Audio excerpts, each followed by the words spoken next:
Bom dia e bem-vindos ao Desporto em Análise com Hermínio Loureiro, a atualidade desportiva da semana aqui em destaque. Bom dia, Hermínio. Olá, bom dia, Henrique. Vamos começar então pelo futebol. Sim. Exatamente, dar nota que Pedro Ribeiro, o novo treinador da equipa da União Desportiva Oliveirense da SAD, já está a trabalhar, tem feito treinos no centro de treinos de Palmas. Portanto, ou seja, a Oliveirense já iniciou essa mesma preparação. A equipa técnica é constituída pelo Rui Dias e pelo Xavier Mesquita enquanto treinadores adjuntos.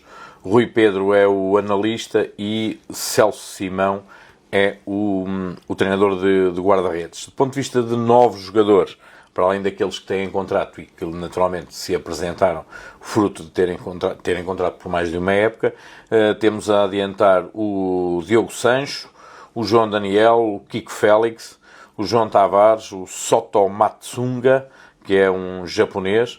Depois também dar nota o Gonçalo Loureiro, um defesa que vem de Guimarães, e o Iefrey Rodrigues, que é um jogador que já estava na época anterior, tinha sido dado como dispensado, mas volta e é uma boa novidade porque é um jogador muito rápido que se adaptou bem a Oliveira das Meias e ao Oliveirense e pode ser um jogador importante tendo em conta os objetivos da Oliveirense. Oliveirense que conhece hoje, precisamente, Henrique, às 16h30, na cidade do futebol, há o sorteio da Liga 3 e, portanto, por volta das 5 horas, já se sabe quem é que será o primeiro adversário da Oliveirense nesta estreia que não é estreia, é um regresso, infelizmente, da Liga 3. Sabemos que as equipas que vão jogar com o Oliveirense são o Sporting Clube da Covilhã, o Vitória de Sernaches, o Caldas, o União de Santarém, o Mafra, o Histórico Atlético, Belenenses, outro histórico, Lusitano de Évora e o Loutano. Portanto, uma deslocação ao Alentejo,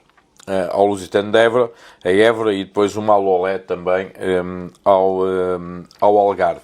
Ainda no futebol, dar nota também que finalmente fumo branco no Futebol Clube Cesarense. Pedro Freitas é o novo presidente do Futebol Clube Cesarense. Dar nota também que Luís Pinho, anterior presidente, ficou como vice-presidente, um bom sinal. Um sinal de uma transição tranquila. Pedro Freitas também já muitas vezes colaborou com o Luís Pinho. Sabemos que o Pedro Freitas é um empresário, é ambicioso, tem ideias muito próprias e, portanto, vai agora iniciar um projeto liderado por ele, mas terá também muita gente com experiência em anteriores projetos no Futebol Clube Cesarense. A questão que se coloca neste momento é se fazem uma SAD ou se não fazem uma SAD, mas primeiro é preciso organizar o clube, sendo certo que o clube tem hoje compromissos, nomeadamente com um PER que tem que cumprir.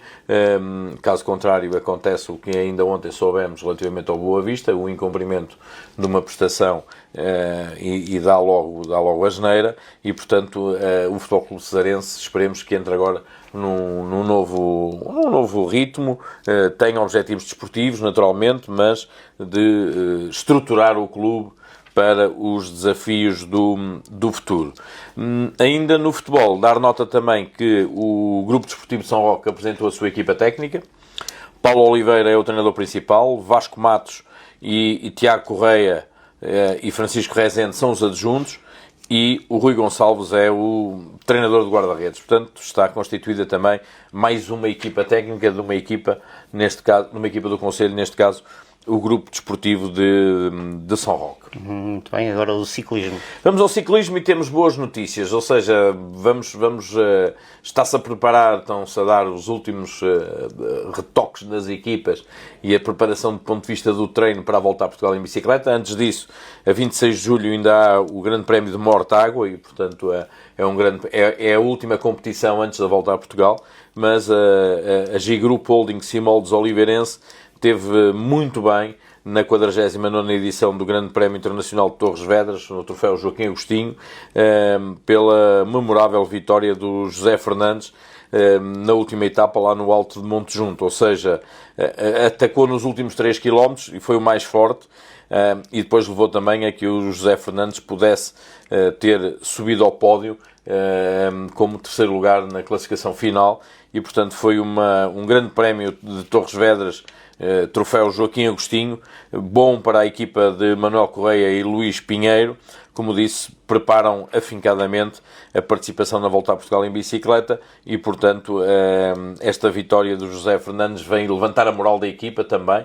Ele próprio tinha tido alguns azares durante a época, mas, portanto, foi muito importante, até porque a vitória, há um ataque final do José Fernandes, é no alto de Monte Junto, portanto, é uma vitória numa etapa de uma meta com um grau de dificuldade elevado. E depois levou também a que ele próprio, o José Fernandes, passasse de 7º para 3º e no pódio final tivesse também um ciclista da G Group Holding, Simoldes Oliveirense. Boas notícias então. Sim, para o boas ciclismo. notícias, exatamente. Vamos então agora olhar para o basquetebol. Vamos olhar para o basquetebol e temos aqui algumas notas. A primeira é que o sorteio da principal competição de basquetebol já foi feito. A Oliveirense vai a Portimão, ou seja, uma deslocação longuíssima, logo na primeira jornada. Depois recebe o Queluz e vai ao Benfica na terceira jornada. Nas duas últimas jornadas recebe Sporting e Futebol Clube do Porto, sendo certo que o último jogo é com o Futebol Clube do Porto. Primeiro vai ao Dragão e despede-se dos adeptos no final da época, frente ao Futebol Clube do Porto, no Salvador Machado. No basquetebol temos ainda mais duas notícias que considero importantes. Uma é a árbitra Ana Costa, que vai apitar a principal competição masculina. Era um dos objetivos. Ela é oliveirense, aprendeu a gostar de basquete no Salvador Machado, a apoiar a Oliveirense e fez um esforço muito grande, trabalhou muito, teve lesões que teve que ultrapassar, muitas dificuldades, e conseguiu atingir esse objetivo. Portanto, para o ano, no quadro de árbitros principais da primeira competição, vamos ter uma oliveirense, neste caso a Ana Costa, e por isso aqui fica os meus parabéns. Mas no basquetebol, a notícia da semana é claramente o abandono, o final de carreira do José Barbosa, e portanto eu queria aqui também enaltecer a postura, o homem, o jogador, porque ele é um ídolo para muitas gerações. Ou seja, há muita gente, e Henrique, se formos às bancadas do pavilhão Salvador Machado, a Arena Simoldes, as pessoas que compram as camisolas, se fores ver, a maior parte dos números é o número 6. E o número 6 é o número do José Barbosa, e portanto é um símbolo também da Oliveirense, e ele que foi muitas vezes campeão nacional, ao serviço do Benfica, ao serviço da Oliveirense, venceu também troféus ao serviço da Ovarense, tem um histórico absolutamente espetacular a nível de seleção-prestação a representar Portugal. Portanto, é claramente neste momento o José Barbosa, e hoje podemos dizer isto, ele escolheu a Oliveirense para terminar a carreira, para onde começou. Portanto, ele começou a dar, ainda deu uns chutes na bola na Oliveirense, percebeu que não tinha jeito para o futebol e depois foi para o basquetebol, começou a fazer a sua formação na Oliveirense, depois tem um período também muito interessante na Associação Desportiva Ovarense, vem para Oliveira das Meias, é campeão no Oliveirense, vai para o Benfica, é campeão no Benfica, e depois opta por voltar ao Oliveirense. Sabíamos que o Benfica, e Norberto Alves, um treinador que gosta muito dele, queria que ele continuasse no Benfica.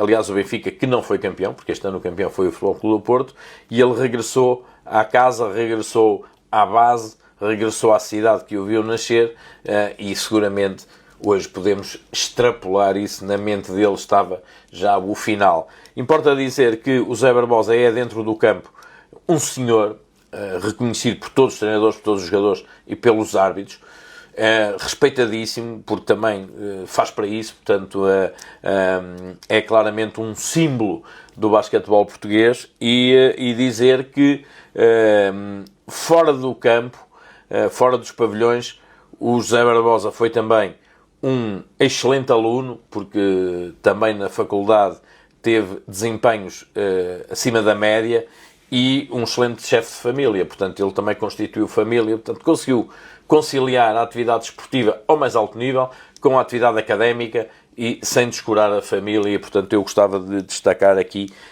e a própria forma como ele o fez, com uma carta emotiva a despedir-se da modalidade não podemos dizer, porque ele despede-se da prática enquanto jogador, volto a dizer, no clube do seu coração, que é o Oliveirense. Ele nunca escondeu, mas dizendo também na parte final dessa mesma carta que vai continuar ligado ao basquetebol, e eu espero que sim, porque o basquetebol português não pode desperdiçar o saber, o talento e a qualidade que está intrínseca ao homem José Barbosa, e por isso aqui fica, se podemos dizer, um agradecimento por tudo aquilo que ele fez pelo desporto português em geral, mas fundamentalmente e em particular pelo basquetebol, e aquilo que ele contribuiu também para o engrandecimento do basquetebol na Oliveirense, sendo um ídolo de muitos miúdos que estão no início da sua carreira desportiva e que olham para o Barbosa como um exemplo, e se lhe perguntares quem é que tu queres, como é que tu queres ser no futuro, eles dizem eu quero ser como o Barbosa,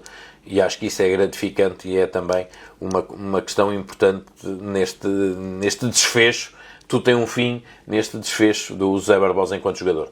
E de certeza que a camisola vai continuar a ser... Sim, a camisola 6, a Oliveirense já ensaiou camisolas míticas, podemos assim dizer, do Ricardo Freitas, do José Ribas, e eu espero que esta camisola 6 também possa, entre aspas, ficar pendurada no Salvador Machado, e o número 6... a exemplo de o Carlos Lisboa no Benfica, por exemplo, esta camisola nunca seja utilizada, a não ser que o Barbosa assim o deseje, mas pelo sinal de respeito e de agradecimento também pelo que fez. Já dizer que espero que a Oliveirense lhe preste uma devida homenagem, e para além da Oliveirense possam-se associar também o Benfica e a Ovarense, e também a Federação Portuguesa de Basquetebol, naturalmente foi um internacional de grande destaque do basquetebol português, e depois também do ponto de vista institucional se possa fazer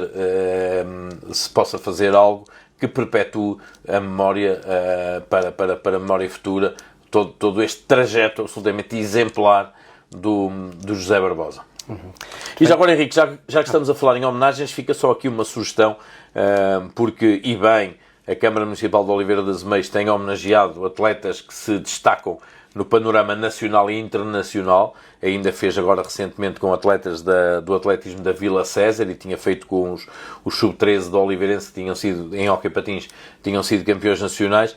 Mas eu sugeria que procurassem conciliar as datas e os momentos desta homenagem, não com a agenda política, mas com a possibilidade de ter os adeptos, os familiares presentes na sala, porque estes atletas que se destacam merecem naturalmente estas homenagens, mas merecem casa cheia, não é? Muitas vezes estão o Executivo Municipal, os atletas e pouco mais, e portanto se não for a comunicação social a dar ênfase, porque eu acho que este é um momento importante na carreira destes atletas, normalmente são jovens, e poderem sentir o calor dos seus adeptos, dos seus fãs, e portanto procurar conciliar estes horários. Eu sei que nem sempre é fácil, mas a horários que possam ter a presença dos pais, das famílias, dos dirigentes, dos clubes, mas acima de tudo também da massa adepta, dos simpatizantes. Fica só esta sugestão. Muito bem. Agora, automobilismo. Sim, automobilismo também temos aqui várias questões. Uma delas, o João Rebelo Martins vai voltar ao Nacional da Montanha, portanto ao Campeonato Nacional de Montanha. Ele vai estar na rampa Capital do Móvel. A rampa Capital do Móvel é em Passos de Ferreira, é conhecida como a rampa da Agrela, onde ele já foi feliz. Aqui há uns tempos, ele é um piloto multifacetado, tem feito muitas coisas, mas ele está a assinalar e a comemorar os 25 anos da sua carreira desportiva, e ele vai estar a tripular um Caterham Super 7 1600, categoria 3, na rampa da Agrela, e portanto saudar este regresso. Não sei se será para fazer até ao fim o Nacional de Montanha, mas o João Rebelo Martins, aquilo que nos disse é que vai tentar fazer várias coisas das diversas variantes do automobilismo que ele praticou ao longo destes 25 anos, mas para já fica o registro do regresso ao Nacional de Montanha, neste caso na rampa capital do móvel. E o outro destaque é para o Afonso Azevedo.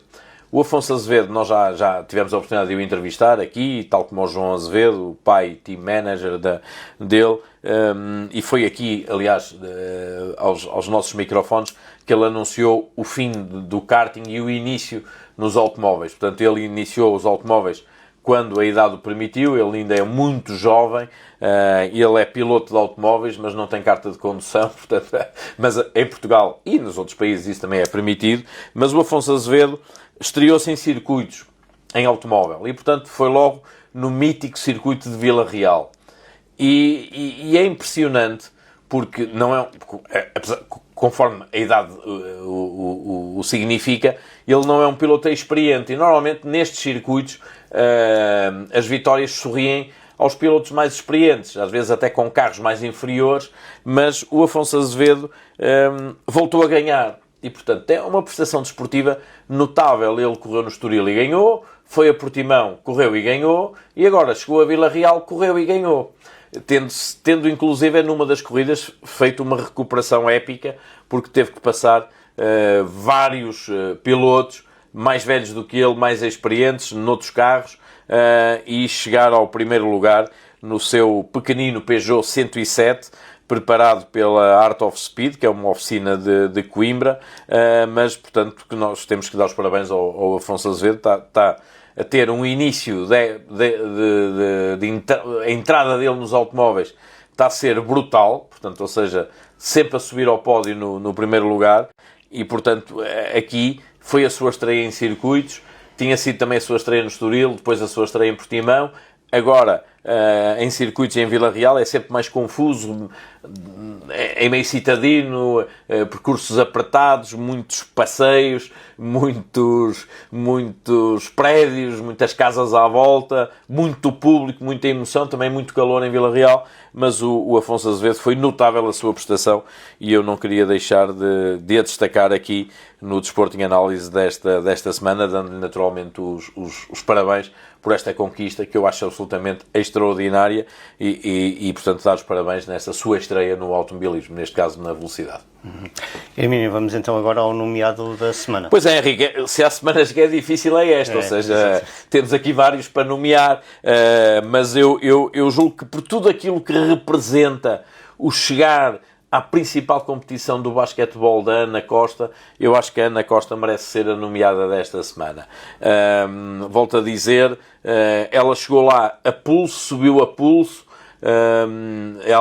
ela própria assumiu numa publicação nas redes sociais que ela nunca pensou atingir este topo de carreira, porque ela recorda-se da forma como na bancada protestava com os árbitros, e portanto não deixa de ser curioso que ela agora chegue ao mais alto patamar da arbitragem portuguesa e possa, nesta época, e esperemos que nas próximas épocas, e esperemos que este seja, que ela esteja para ficar e possa continuar, para isso depende naturalmente de como lhe correr esta época. Ela teve lesões, conseguiu debelar essas lesões, superar a frustração do ano passado não ter chegado lá, porque era um objetivo que ela já tinha, e portanto ela não desistiu, continuou a trabalhar muito, e agora vê coroado esse trabalho com esta chegada à Liga Betclic, à principal competição do basquetebol, e portanto a Ana Costa é a nomeada desta semana. Podiam ser outros, mas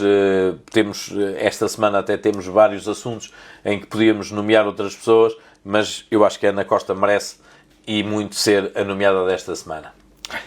Fica então esta nota, despedimos-nos com esta referência especial à Ana Costa, o esforço, a dedicação. Exatamente. E no fundo a resiliência. E ter vencido a frustração. Ela não chegou lá por pouco o ano passado. E muitas vezes acontece, eu não cheguei lá, desisto, ou vou esperar por... Mas não, ela acreditou no seu potencial e fez tudo para chegar, e conseguiu chegar.